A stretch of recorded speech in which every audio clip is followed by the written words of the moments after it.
guys, and welcome to the Moms and Murder Podcast, a true crime podcast featuring myself, Mandy, and my dear friend, Melissa. Hi, Melissa. Hi, Mandy. How are you? I'm doing good. How are you? Doing really good. Thanks for asking. Awesome. Before we get into the show this week, we are super excited to share with you a new podcast that we know our listeners will love that is equal parts friendship, nostalgia, and research on unsolved stories. And that show is called Resolved Mysteries Podcast. Resolved Mysteries Podcast follows the 90s television show Unsolved Mysteries, hosted by the Robert Stack, and provides the most recent updates on each segment. The hosts are three friends who have a love for true crime, canned wine, and the unsolved. They cover stories that range from the very silly to the truly heartbreaking. We talked about this before, but I totally remember the missing persons cases. I still can't even think about these things without getting like nightmares, but I love their show and it's so much fun. These three fiery women provide in-depth research that will leave you laughing, crying, and occasionally outraged. Resolved Mysteries Podcast is available on Apple Podcasts or wherever you get your favorite pods. Join them and perhaps you may be able to help solve a mystery. Okay, so before we get into the episode, I think I just said that before we talked about Resolved Mysteries, but before you meant before. Now you just mean slightly before. Yes. So before we actually get into the episode, we want to remind everybody to come see us at CrimeCon this year. We're going to be there June, 7th through 9th? Ooh, I don't even these know are the things date. we should write down. Yeah, I think that's the right dates. Right, 7th, 8th, and 9th is when CrimeCon is going on in New Orleans. So yeah, I don't know. Do they have a nickname for the city of New Orleans? See, I don't know that you're supposed to say it. NOLA is what I always see written, but I want to say New Orleans without the R, but I don't think that's right. And I don't think they like when you do that. So I think it's better if we just say New Orleans and leave it at that. Yeah. So we will be there and you can come see us, and you can also get 10% off your standard badge when you use our code M&M19. So that is and is spelled out. So MANDM19. So we cannot wait to see you guys there. So to start us off this week, we are going to tell you a little bit about 29 Palms, California. It is an isolated desert town that is home to Joshua Tree National Park and the Marine Corps Air Ground Combat Center. The town is surrounded by the Mojave Desert and the Great California Outback. 29 Palms is not the most desirable military installation to be stationed at. Its blistering heat, isolation, and lack of things to do can really wear on the Marines and their families that are stationed there.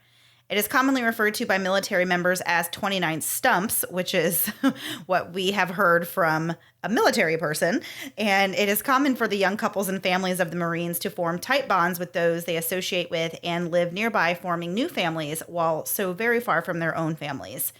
It is in this small desert town that one of these families was ripped apart and one of them ended up dead. Erin and John Corwin were a very young married couple when they moved to 29 Palms in September of 2013. At 19 years old and just starting their lives together, they were quite naive about the struggles of a new marriage, moving very far away from family support, money troubles, and love itself. Erin and John were from the small town of Oak Ridge, Tennessee, near Chattanooga. And this is where we have chosen to Google this city this week because there just isn't really much on 29 Palms beyond what I just said in the very beginning. So, Melissa, take it away. Okay, so we are Googling Oak Ridge, Tennessee. In Oak Ridge, Tennessee, the population was 29,330 as of the 2010 census. Actress Megan Fox was born in Oak Ridge, Tennessee, as well as Jennifer Azzi, I hope I'm saying that right, who is a former basketball coach and American Olympian, and she is from Oak Ridge as well.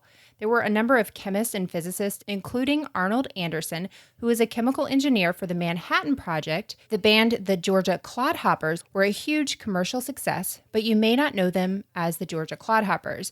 But if you're 100 years old like me, you may recognize them once they changed their name to the Oak Ridge Boys, based on the town they frequently performed in. No, I still don't know who that is. You've never even heard of the Oak Ridge Boys, Mandy? No. They're like old country singers. Mandy. No. I mean, I don't expect you to know their songs, but like in existence, you've never heard of them. Nope. This is truly troubling information for me. But like I said, I'm 100, so it doesn't really matter. Oak Ridge was actually established in 1942 as a production site for the Manhattan Project.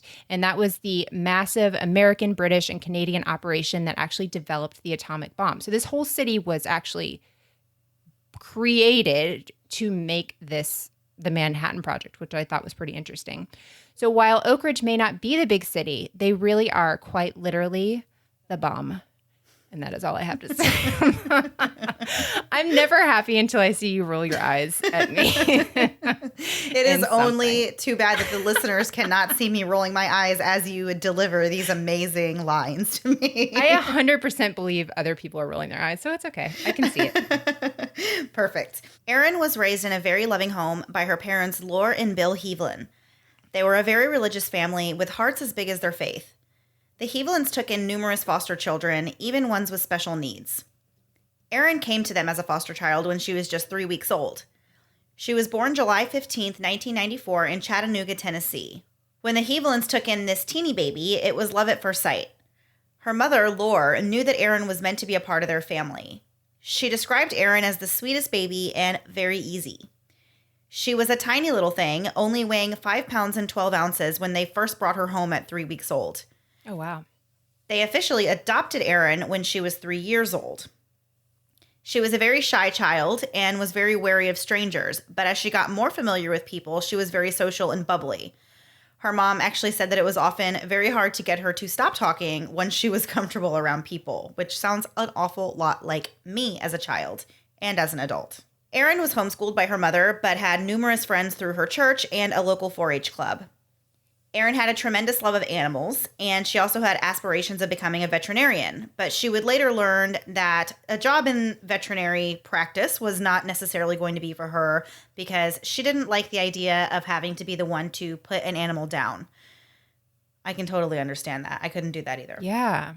As a child, she took it upon herself to train and care for all the family pets, which was actually quite the menagerie. They had dogs, cats, guinea pigs, and rabbits. But one animal captured her heart above all the others, and that was horses. Linda Comley ran a horse barn not far from the Heavilin home, and Erin's mother, Lore, signed her up for the equestrian program there. Erin was truly in her element caring for and riding the horses. Linda was surprised when she bonded with a horse named Riley, who was a notoriously difficult and stubborn horse. But Erin and Riley gained confidence in each other and really became fast friends. Erin retained her shyness and wariness of strangers that she had as a young child into her teen years, but she eventually would warm up to the people who visited the barn regularly. She became very close to Linda Comley. They had what Linda described as grandma talks, talking about everything from riding horses to just life in general. Comley characterized Erin as a very sweet yet very naive girl. It was at this barn that she met Jonathan Wayne Corwin. He was a year older than Erin and was described as a very reserved young man that tended to hold his feelings close to the chest. John was adventurous and tough, and this was evident with his love of the outdoors. He often went shooting and riding four-wheelers. In some ways, John and Erin could not be more opposite. Due to their family's religious beliefs, Erin wasn't allowed to date until she was 16. Funny story about this. I had the same rule when I was growing up, and I remember crying and begging my dad at like 12 years old to please let me date. At 12? I just was pissed off about the rule. It didn't really matter what it was. I was angry. And so finally one day he goes, when a boy asks you out, we'll discuss it. And I had my first boyfriend at 19 years old. Oh, sorry.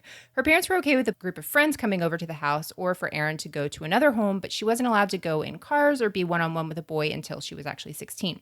On her 16th birthday, John asked Erin's parents if he could date her. And Laura and Bill really liked John, so they agreed. It wasn't long before Erin was head over heels for John. Her world revolved around him. Bill, Erin's father, was enthusiastic about the relationship. Erin's mother did worry that the relationship was moving too fast. Because of John's reserved nature, she felt that they really hadn't gotten to know him very well. They were so young at this point, and this was the first relationship that Erin had ever been in. John and Erin were similar in their upbringings, and the difference in John and Erin's personalities seemed to balance each other out beautifully. John and Erin seemed to connect on an emotional level, and he said he could look at her from across the room and just know what she was thinking. The relationship between Erin and John was forced to slow down, to Laura's relief, after John had graduated from high school because he had actually enlisted in the United States Marine Corps and was shipping off to boot camp. Erin and John's communication took sort of a trip back in time while they were actually limited to letter writing. So back in 2012, that's very different for an 18 and 19-year-old to just communicate with letters because the internet's really struck it at this point. The internet was booming at this time. It's very booming. Yes, Facebook's been around for several years at this point. So yeah, that's totally different. But I remember several of my friends who had boyfriends in the military. That's just how you had to communicate with them. And very sweet. And, everybody kept their letters and all that. Erin's mom was grateful for the distance between the two because they could really get to know each other and deepen their relationship as friends through their letters before anything physical had taken place. While John was away, Erin worked at a tractor supply store and continued to ride and care for her horse. John returned home from boot camp around July 4th of 2014, and he had a very big surprise for Erin. As they were enjoying themselves at a 4th of July picnic, John slid a diamond ring down the straw of her Sprite. She did not see it, and he had to actually tell her to look down so that she would notice it. Erin immediately yelled yes over and over again. She was so excited and could not wait to start planning their wedding. She wanted something small because she really was uncomfortable being the center of attention. John wasn't able to be a big part of the planning because he had to return to training for his job in the Marines. Later, he had to disappoint Erin because he wouldn't be able to leave his training for the wedding. So Erin's dream wedding was not going to go off the way that she had planned for it. It has to be so heartbreaking, planning a wedding and then you find out that the groom can't. Yeah, the groom can't show up. That's half of it. Yeah, very heartbreaking. Every year, the Marine Corps hold the annual Marine Birthday Ball to commemorate the founding of the Continental Marines on November 10th, 1775, during the Revolutionary War. These balls are very formal ceremonial events, rich in tradition. The ceremony typically lasts about an hour, and that includes the presentation of the colors or flags, a special cake cutting ceremony by the oldest and youngest Marine present, which is they cut the cake with a sword, and there's speeches and the reading of General John A. Lejeune's birthday message, and a birthday message by the current command. John and Erin attended a Marine ball in Las Vegas. Since they were both in formal attire, he was in his dress blues and she was in a beautiful navy blue gown, they decided, since they were in Vegas, that they should just elope. So they found a chapel on the Vegas Strip and got married. It certainly wasn't the wedding that Erin had dreamed of, as it was just the two of them with no friends and family, but they really wanted to be married and they were happy to do it that way. After the surprise wedding, John was shipped out to Japan on his first deployment, and Erin went back to her family in Oak Ridge. Erin was about to experience the roller coaster that is the life of a military wife. Her friends and family said that they didn't really think Erin knew what she was getting into at this point. The life of a military wife is very hard and often very lonely. And knowing that Erin needed to grow up and get used to being alone, her mom, Lore, moved her into a condo that was owned by her brother.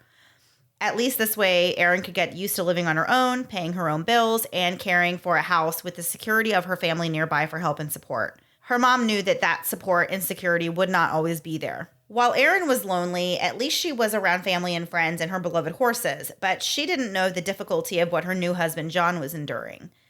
The day-to-day rigors of Marine life on deployment was hardening John. The suck-it-up mentality of the Marine Corps was eroding his sweet and loving nature.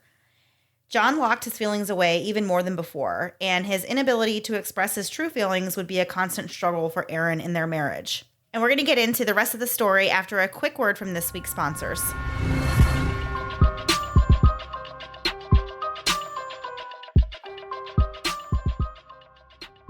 Life comes at you fast, but when you're looking for counseling, minutes can feel like hours and hours can feel like days. You want help quickly, but how will you fit it into your schedule? Our problems rarely arise during normal work hours, so why is counseling mainly available during normal business hours? BetterHelp Online Counseling is there for you. Is there something that interferes with your happiness or maybe something that's preventing you from achieving your goals? BetterHelp has you covered, and at times that are convenient for you. BetterHelp offers licensed professional counselors who are specialized in issues such as depression, anxiety, relationships, trauma, grief, and more. You can connect with your professional counselor in a safe and private online environment. You can schedule secure video or phone sessions, plus chat and text with your therapist without ever having to leave the house. BetterHelp is secure, convenient, and professional. If you ever find you want to change counselors, you can do so at any time with no additional charge. Financial aid is also available to those who qualify. Best of all, it's a truly affordable option, and Moms and Murder listeners get 10% off your first month. Simply fill out a questionnaire to help them assess your needs and get matched with a counselor you'll love within 24 hours. Go to betterhelp.com/moms and use discount code MOMS for 10% off your first month. Again, for 10% off your first month, go to betterhelp.com/moms and use discount code MOMS. Did you know the average person lives to be around 75 years old and sleeps around 25 years of that? Thanks to my kids, I'm averaging closer to 8 to 10 years, so I really need to make my sleep count. My husband is a hot sleeper, and I sleep covered in layers of clothing and socks. Sleep cardigan, anyone? It's all fine and dandy until I wake up hot, throwing my socks off. That's where Eucalypso Home comes in. Eucalypso Home sheets are naturally temperature regulating and are 3 times more breathable than cotton, making everyone's sleep top notch. Eucalypso Home actually sent us each some pillowcases, and no kidding, it was like always sleeping on the cool side of the pillow. My husband loves good quality sheets, and he's sort of a sleep snob, so I was actually surprised at what a big difference a picky person like himself found with them. Did you know that cotton traps sweat and bacteria? So while Melissa is over there sleeping in a cocoon, she's actually trapping sweat and bacteria in her sleeping sanctuary. This creates the perfect breeding ground for acne. Eucalypso Home sheets are hypoallergenic, meaning they pamper your skin while you sleep. They are perfectly gentle for sensitive and acne-prone skin. All this translates to less breakouts, less odor, and more importantly, less laundry. Eucalypso Home sheets are ultra soft sheets made from 100% organic eucalyptus fibers that are sustainably milled in Austria in small batches.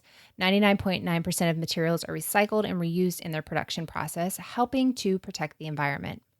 Eucalypso Home sheets are the most eco-friendly sheets on the market. When you go to eucalypsohome.com, that's eucalypsohome.com, and use promo code MOMS, you can take 15% off with free shipping on your entire purchase. Again, for 15% off plus free shipping, go to eucalypsohome.com and use our code MOMS today. And now back to the episode.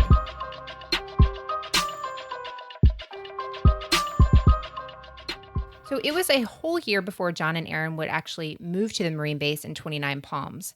They moved into an apartment on base surrounded by other young Marine couples. John and Erin quickly became close to 2 other couples named Connor and Aisling Maliki and Chris and Nicole Lee. They had formed their own little Marine family. Aisling became Erin's best friend at 29 Palms.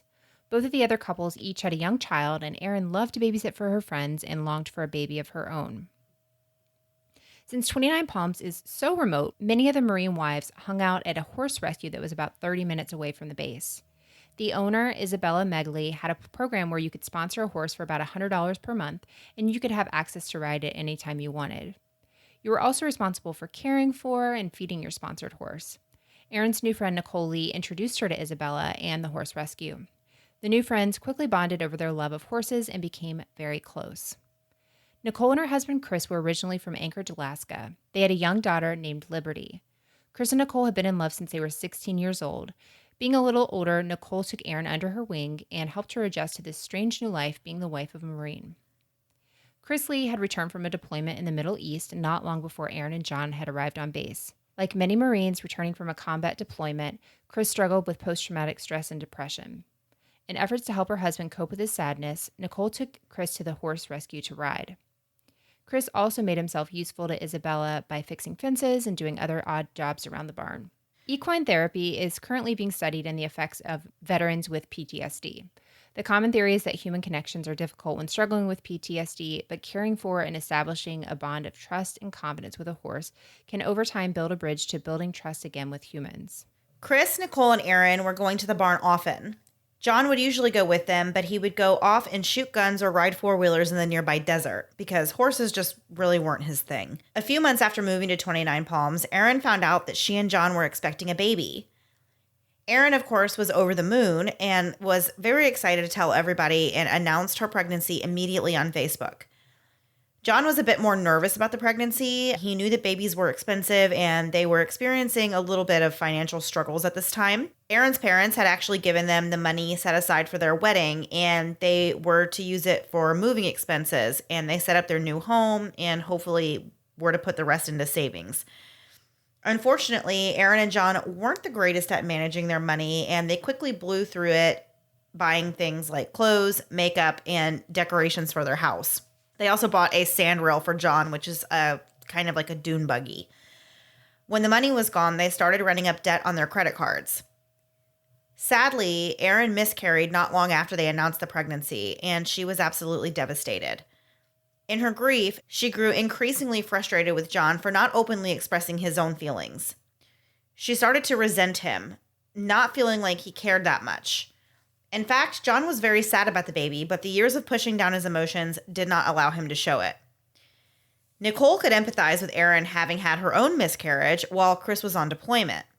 Having two people in her life consumed with sadness, Nicole grew tired of emotionally supporting them, so she encouraged the two of them to ride together and to become friends with each other so they could help each other through these difficult times.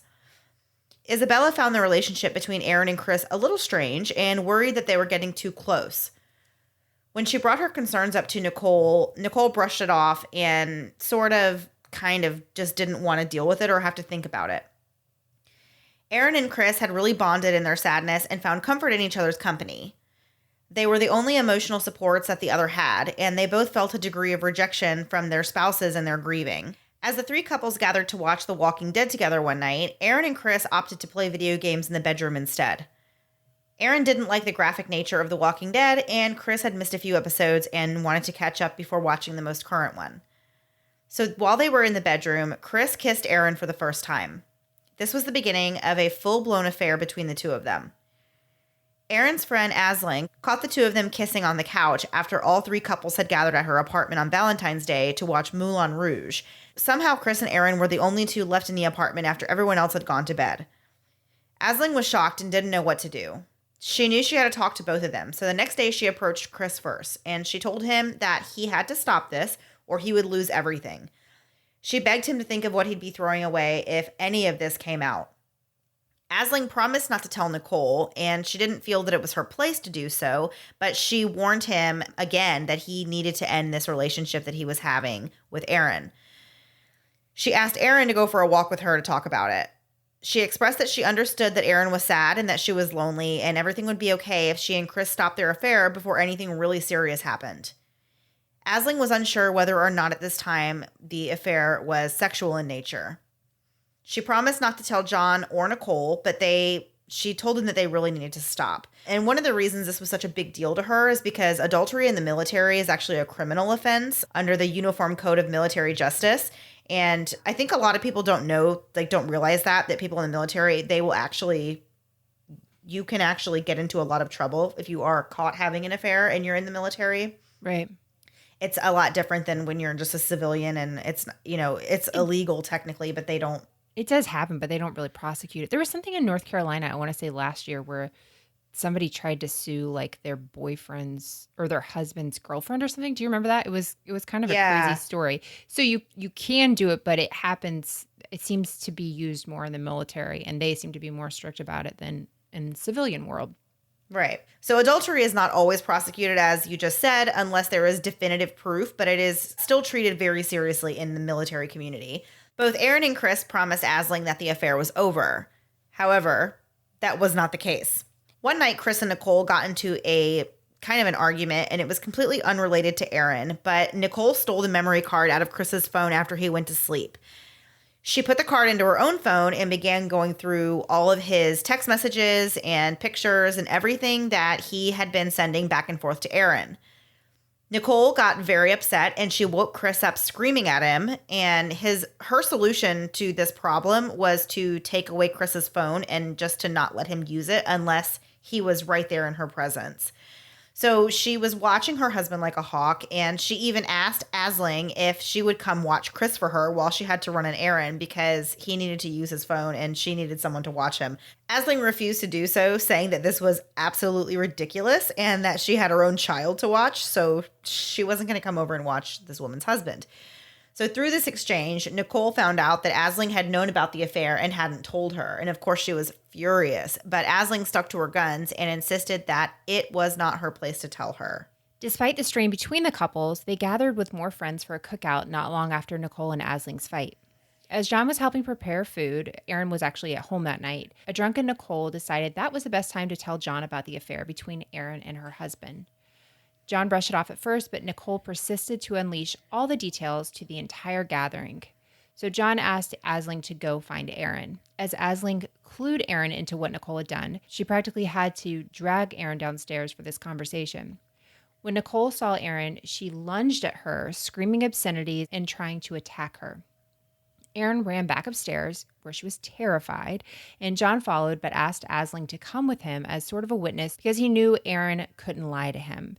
He wanted her to corroborate everything Erin told him. Asling had to be there for 2 hours while they talked. After that, the friendships between all the couples were over. And one thing I thought about this is you have to remember in this story, everyone is really young. You're really, really young. These are marriages. Like, this isn't boyfriend, girlfriend stuff. You know, like when you're very, very young, early teenager. Didn't have that with me, but like a teenage relationship. They're teenagers. A lot of them are teenagers, but they're married. Like this is a big, big deal. But sometimes our coping mechanisms, maybe at that age, like are different than they are now, right? Like you Right. did things differently when you're a teenager than you do in your 30s. That's just how it is. So the way they responded, like the first time I heard about this story, I was like, that's kind of strange. But then when you think like, oh, when you're younger, you just do things differently. Yeah. After that, the friendships between all three couples was over. So John and Erin agreed to work on their marriage, although it wasn't clear if they actually sought counseling. Despite their efforts, the emotional divide between Erin and John only seemed to grow wider. Nicole and Chris, however, did go to therapy in efforts to save their marriage. Chris was nearing the end of his military contract and had plans to move back to Alaska with Nicole and Liberty. Nicole figured that they could work through this since they wouldn't have to be in California much longer. In June of 2014, Erin and John got a surprise. Erin was actually pregnant again. Although this pregnancy was different for Erin, there was no Facebook announcement, no telling her friends, and she actually hadn't even told her mom yet. With everything that had been going on, Erin was really looking forward to her mom finally visiting her in California. Erin was planning an amazing vacation for the two of them in San Diego, which was only a few hours away. Erin had planned to take her mom to SeaWorld and the San Diego Zoo, and it would also be a chance for Erin to get away from the tensions at home and the blistering summer heat that could be upwards of 115 degrees Fahrenheit. On Saturday, June 28, 2014, at around 7 a.m., Erin kissed John goodbye and told him that she was going to go for a hike in the Joshua Tree National Park. Erin would not return from this trip. John was frantic and was calling her phone throughout the night, but true to his nature, he didn't tell anyone around the apartment complex.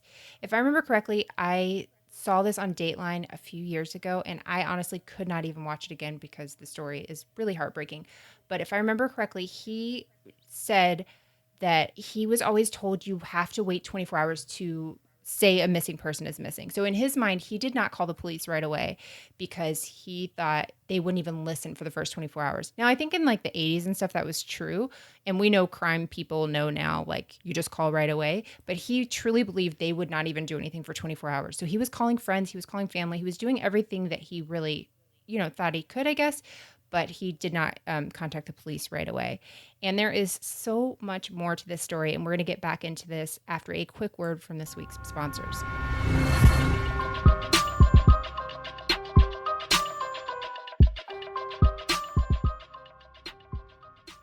I have a bit of a confession to make. Since I started Instacart, I have stopped going to the grocery store. And I mean that very seriously. Melissa and I text each other now anytime either one of us goes and uses the Instacart app. And the conversation this week went something like this. My groceries will be here in just a little bit. Did you know that you can order Publix subs with Instacart? Why didn't you tell me this? It's true. We are both obsessed with Instacart and Publix subs. And for good reason. With Instacart, your groceries are delivered in as little as 1 hour or at a time that works for your schedule. Plus, you can use exclusive coupons and save money on pantry staples. Instacart is available at your favorite stores and are delivered from local and national retailers. The best part is there is no waiting in line, dragging your kids to the store, or just peopling. You can go on the Instacart app or head to instacart.com and start shopping for the groceries you need. Your Instacart shopper gathers your groceries with care by selecting excellent produce, and your shopper will contact you when it's necessary. Your items will be packed so that your hot items stay hot and your cold items stay cold. Try Instacart and get $10 off your first order. To get this limited time offer, go to instacart.com or download the mobile app and enter our promo code MOMS10 at checkout. That's $10 off your first order today at instacart.com or through the mobile app, and don't forget to enter our code MOMS10. Instacart.com or through the mobile app with our codes MOMS10 at checkout. You know that thing where we all panic at the end of the year about things that get done, and then we get into the new year and realize it's just as busy and life never stops, and what was I even worrying about in November because March is literally on fire? Life moves so fast, even when February was basically a short blink in time. Modern life isn't simple, a modern home can be. All Modern is an online-only destination for everything modern. The best part is it's priced for real life. Now that we've been living with our new TV stand from All Modern for several weeks, I can truly rave about the amazing quality. I'm always hesitant to purchase any white pieces of furniture that will easily show dirty fingerprints and chocolate stains because my kids never fail to make me say, "This is why we can't have white things." But my new TV stand from All Modern has been easy to wipe clean at the end of a long, long day. If white things aren't for you, don't worry. All Modern has a wide selection of styles from mid-century to Scandinavian. You're sure to find something that suits your budget and your needs. The process to pick out my beautiful new white TV stand was easy like Sunday morning. So I went back and found an amazing modern Torchiere floor lamp with Edison bulbs to complement it. I just selected a few specific search filters, and within seconds, I was matched with exactly what I was looking for. And the super fast free shipping meant that I could have it in my living room in just a few days. We've all found a beautiful piece of furniture on Instagram, stopped scrolling long enough to check out the store it's from, closed our eyes, and held our breath waiting for the price. You can find that same sofa or coffee table you love on Instagram, but for way less, and you can get it fast. It's so simple to shop. You can browse at home or while you're sitting in the car pickup line at school, and you can find it easy and get it quick. All Modern. The style you love, the prices you want, when you want it. It's that simple.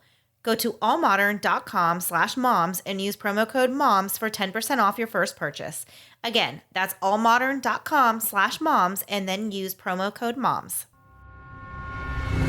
And now, back to the episode.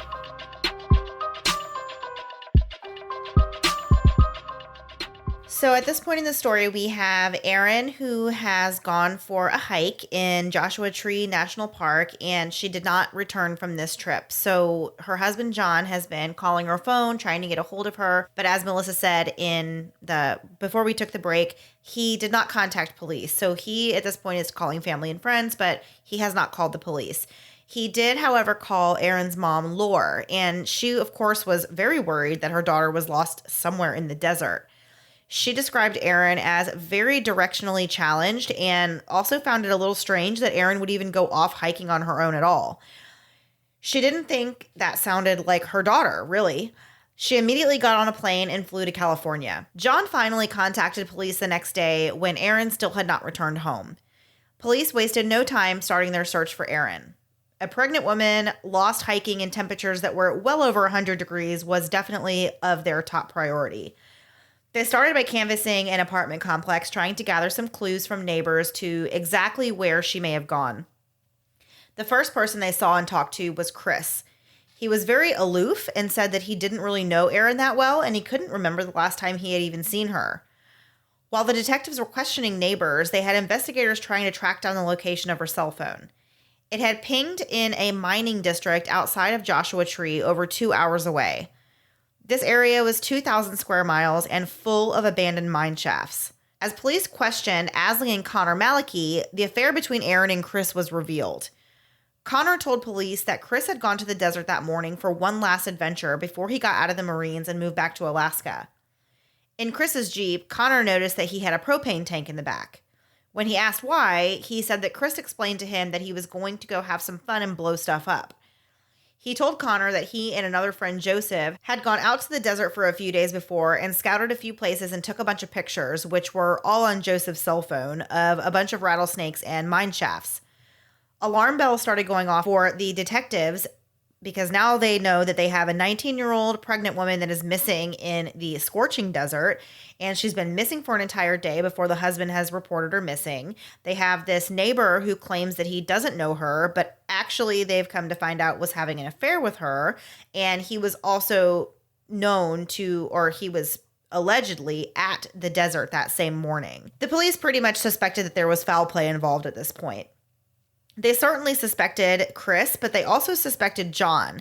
While the police worked to gather evidence around the apartment complex, their priority at that moment was finding Erin.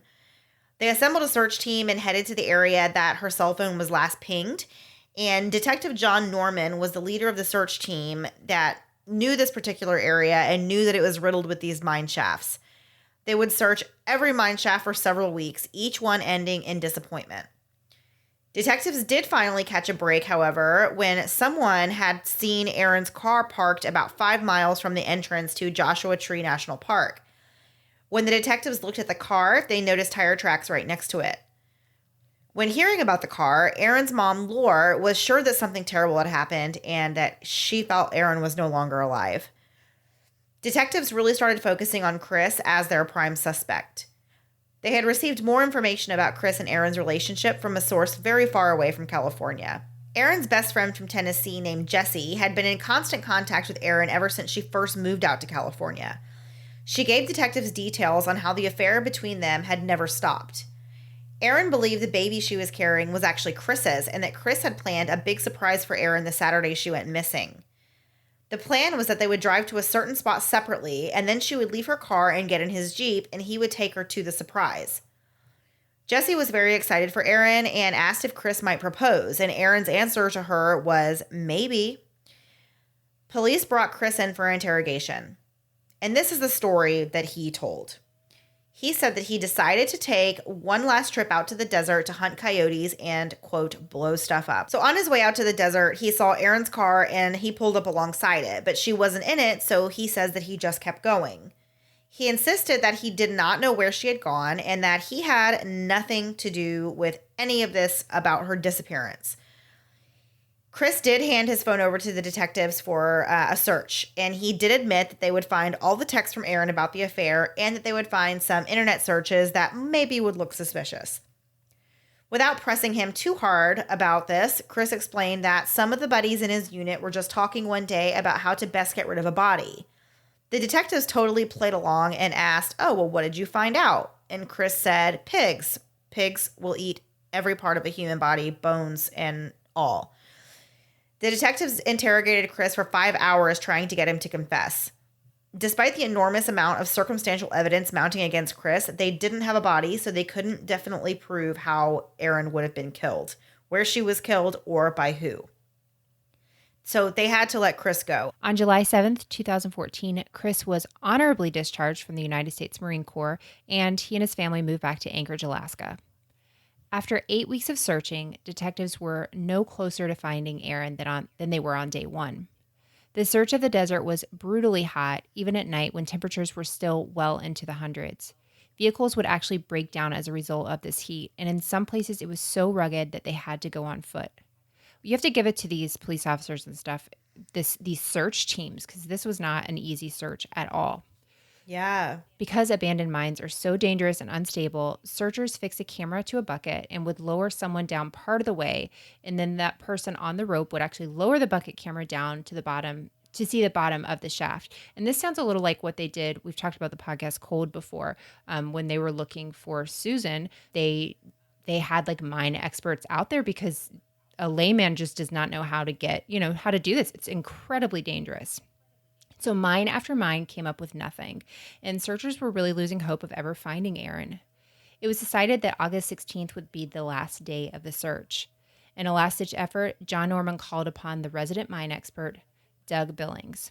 Not only was Billings a mine expert, his specialty was actually these mines. He had mapped most of them personally. So if there was anyone that could find Erin, if she was in these mines, it would be him. Detective Norman showed Billings the pictures of the mine shaft that Chris had taken from Joseph's phone, and Billings did not even need a map. He knew exactly where this mine was. And on the last day of the search at 4:30 p.m., the group searched the very last mine on the list. Upon initial inspection of the mine from up above, searchers saw something shiny at the bottom of the mine, and they smelled gasoline. The bucket camera was lowered down, and it came back with a very disturbing image. There was a bullet casing, and that was what the shiny object was. And there was also a propane tank, and that was laying next to the body of a badly decomposed person. Erin's body had been found. It was a somber and careful process to extract Erin's body from the mine, and she had to ultimately be identified through dental records. It took searchers over 5,000 hours to find Erin, and everyone involved in this was deeply, deeply affected. 30 minutes after Erin's body was positively identified, Christopher Lee was arrested in Alaska on first-degree murder charges and was extradited back to California to stand trial. Chris initially pleaded not guilty, but later through the trial, he admitted that he did do it. Chris said that he killed Erin because he says, and this is one of the things that upsets me the most in this entire thing. He said that Erin confessed to molesting his daughter when she was babysitting him, and Chris snapped and strangled her with a homemade garrote, tossed her headfirst down the 140-foot mine shaft, threw in the propane tank, and tossed in a lit torch. Like, to not only do this to somebody, which this whole story is just so incredibly upsetting and disturbing that someone would do this to another person. But then to make up these lies to say that she did these things, like, to cover for yourself, like, that's so, I can't understand any of it. Luckily, the jury did not believe the story of the molestation for 1 second. They were convinced that Chris had planned out the murder to get rid of Erin by the evidence provided and by the testimony of Chris's friend, Joseph. It was theorized that Chris was afraid once Nicole found out that Erin was pregnant with his baby, she would ruin his life and never let him see his daughter again. Christopher Brandon Lee was found guilty of first-degree murder and sentenced to life without the possibility of parole. Laura was satisfied with Chris receiving a life sentence. She said, and I quote, "With the death penalty, they're guaranteed multiple appeals, and I don't want to have to go through this any more than we've already gone through." Chris did eventually seek an appeal for a new trial for a possible overturn of his conviction or a shortened sentence. He believed that if the jury believed he killed Corwin because he was provoked into a rage, then they could have found him guilty of second-degree murder, a charge that would have given him a shorter sentence. In August of 2018, Chris was denied a new trial and his life sentence was upheld. Our researcher, Mary Jane, actually had the privilege of speaking to Laura Heavilin, who was Erin's mother, and she wanted to include this statement at the end of the story. "There isn't a day that goes by that I don't think of Erin. I realized to get through this, I had to focus on the good, no matter how small that is, and not dwell on the bad. One of the most important things for me to do was to forgive Chris, because being bitter wasn't hurting him at all. It was just going to destroy me. I refused to give him my heart, mind, and soul."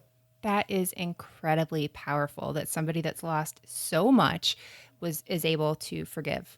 Yes. And it's so true. Like, that's like the, that's the part of the story that, it is really touching to be able to hear that she was able to find that forgiveness. And, you never get over something like this. Like, it's just, you're not going to. But I always love it whenever there's forgiveness in a story. And it's like she said, it's not hurting him for her to have these like feelings. It's only going to tear her down. So I'm very happy that she was able to find that forgiveness. For sure. And there is a book called Secrets of a Marine's Wife by Shanna Hogan that goes in depth on this case. And there's also a podcast that we found out that is a long form of this, and it's called Case Closed, if you guys want to check those out. And we'll, of course, have all of our sources linked into the show notes this week. There's a dateline on this. It is really hard to watch, but you've heard the story. But the family, the people that are in this, they were really touching in this story, and I thought it was really well done. All right, guys, thank you for listening to this week's episode. As usual, before we get out of here for the week, we're going to do a couple of last thing before we go questions, and Melissa actually picked them this week. So I am super excited to hear what she picked. Are you? I am. So if you are new with our show, last thing before we go, it's just a couple questions we ask that we take from listeners just to kind of end the show with something happy and a little bit lighter. The first one I chose, Mandy, was from our Facebook group, and this is by Sarah E. And I love this question because I have a very specific answer. Name something you did not like about your significant other when you first met them. You can go first. Okay. So I met my husband. I'm pretty sure I said I met him online. If not, confession time, I met my husband online 15 years ago. So, and on like a dating app, but there weren't really apps. So I met him in an Outback parking lot, which should tell you a lot about me. And I drove up, and I wasn't going to park directly next to him, even though I knew what his vehicle was. But he was like playing drums on his steering wheel. And one of the most annoying people I've ever met in my entire life does that all the time. And I was like, oh, I can't do this.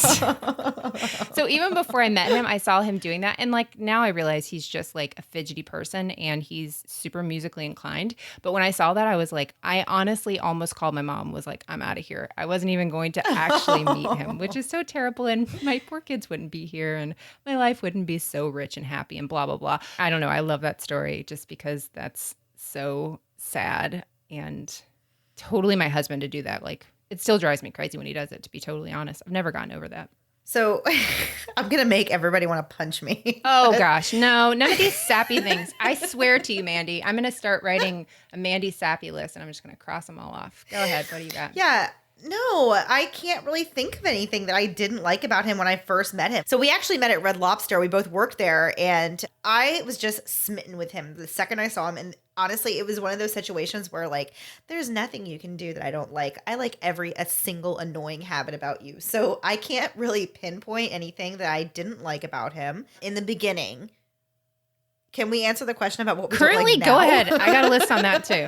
Go ahead. And it's not even not like it. I'm not bashing my husband. You're not bashing your husband. We're just being silly and letting these things out.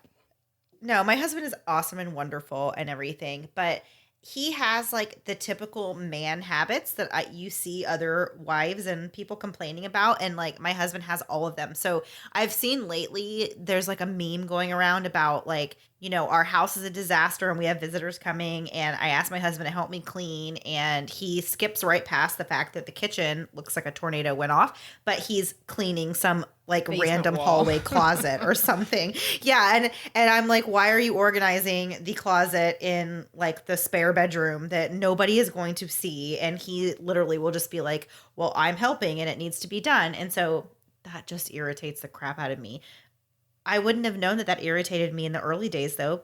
So it's just one of those things you find out as you go that there's irritating things. Or like me, you find out from the get-go. My husband's been doing this thing lately, and it's a total battle of wills at my house, where he'll leave his boxers in the bathroom, like behind the door. And just the way our door is set up, you don't really see it if you don't close the door very often, which it's our bathroom. I don't really close the door very often. But now there's like a small pile, and it's a total battle of wills. Like today, he was like, I don't know if you saw these here. And I was like, oh, no, I've seen them there. I'm not touching them. Like that is your problem. And so he'll just be like, well, if you do the laundry today, will you grab these? I'm like, you know where they are and you know where the laundry is. So we love each other very much, but I will die on this hill of if you cannot put your boxers in your dirty clothes, I'm not touching them. It's just not my problem anymore. I don't care what happens. Yeah. Well, speaking of like a bathroom related thing, so I am a really big stickler. I don't know. Do you have a shower curtain or a shower door? We have a shower door. Okay, you are so lucky. I want a shower door because then I would eliminate this problem. But so I get very salty when the shower curtain gets left open. I like it to be pulled shut after a shower and then it can dry off and then it doesn't get mildew and gross and whatever. My husband does not shut the shower curtain, and it doesn't matter how many times I say, please shut the shower curtain. And so I'm like always going in there, and I will make a point. If he's in the room and I go in the bathroom and see the shower curtain is open, I will just like pull it shut so fast that like you can hear all the things like sliding on the bar, you know, and like I sigh really loudly at the same time. Like, you know, but yeah, there's just annoying little habits that happen when you're married to a person. Oh, when you live with somebody all the time, it's just you're just going to get annoyed with them. They're going to get annoyed with you. I mean, I don't do anything annoying, but like ever. But my husband does some things, and I would think he would probably lie and make up a few things because I'm basically perfect to live with. There's really no issues at all. There's a reason he's not on here talking about this. So my other question, or the other question I liked, was from Janae or Jana. What if it's another version? I don't know how to say it. C-S in our Facebook group. And it's, what's the worst job you ever had? Did you have a really bad job? If you say this one, I will just turn this whole thing off and go. No, I love this. I love this gig. No, I haven't really had any like terrible jobs. My first job, I worked at an ice cream parlor, and like I've talked about that on this show before. It wasn't my favorite job. It was my first job. It wasn't my favorite. It wasn't terrible, but it was scooping ice cream for people. It sounds like it could be delicious. Well, okay, so my boss was kind of a stickler and like did not want us to eat the ice cream for free. Like we didn't get free ice cream. So yeah, then what's the point? Then you are just there's like zero perks. I was literally working for like $5 an hour at that time and like not even getting free ice cream. Yeah, that one hurts. No, a little. thank you. That's like a slap in the face too, to have to give all these happy people ice cream. That would be painful. Yeah. Well, it was cool. I mean, because it was on the beach, you know, it was in Daytona. That's where I kind of grew up. And so it was a cool job to have. And it was just like a little local, very well-known ice cream place there in Daytona. And it was okay. Like I said, it wasn't the greatest. It wasn't the worst, but it wasn't terrible. All right. That's not so bad. Did I ever tell you about the time I worked for a telemarketer? My friend Jessica, and I'm like the worst person to do this. She got me a job at a telemarketing place. And so I went the first day and I was really excited. And they're like, give you your scripts. And it's very nerve-wracking. My hands are actually sweating just thinking about this. And like auto calls people whenever you'd hang up. So you'd talk to people and like, it was fine at first because you're learning, but I'm not going to sell anybody on anything. So I realized really quickly it was really, really bad for me. And so I realized that they cared about your numbers and stuff. So I would get on with people and then just talk to them for a minute. And sometimes you have like lonely older people and I would just like be like, oh, you're from wherever, blah, blah, blah. I know somebody from there, which sometimes I did, sometimes I didn't. I just got nervous. But what I didn't know is after your first week, they come around and they would listen to your conversations. Oh.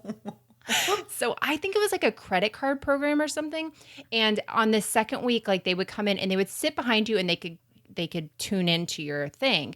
And so I would like read the script and they would like point to the screen at the things I was missing and like really try to hard sell people. And I just couldn't do it. And that's the only job I like did not give a 2-week notice. I like left in tears. I was so upset. I was devastated because I didn't want to do it to these people, but I thought like it would be a good job for some reason. I don't know. When you're young, you don't know what you're doing. So I just tried it. But me basically apologizing to people over and over again, and no one ever got a credit card. Thank God. So I'm not responsible for ruining anybody's life. But I was really, really, really bad at it. And that's okay with me. Yeah, you definitely don't strike me as the telemarketer type. It's just me saying I'm sorry over and over again and like asking about the weather 15 times and nobody cares. Yeah. So yeah, it was very difficult for me. So that's it. I think those are a couple good questions this week. Yeah, we've talked enough. All right, guys. Well, thank you for tuning in, and we will see you guys next week for a new episode. Have a great week. Bye. Bye. Thanks so much for listening to the Moms and Murder podcast. Make sure to check back with us next week for a new episode. You can also find us at momsandmurder.com, where you can connect with us via social media. Please make sure you subscribe and give us 5 stars, because giving us 4 stars would be a crime. Thanks so much.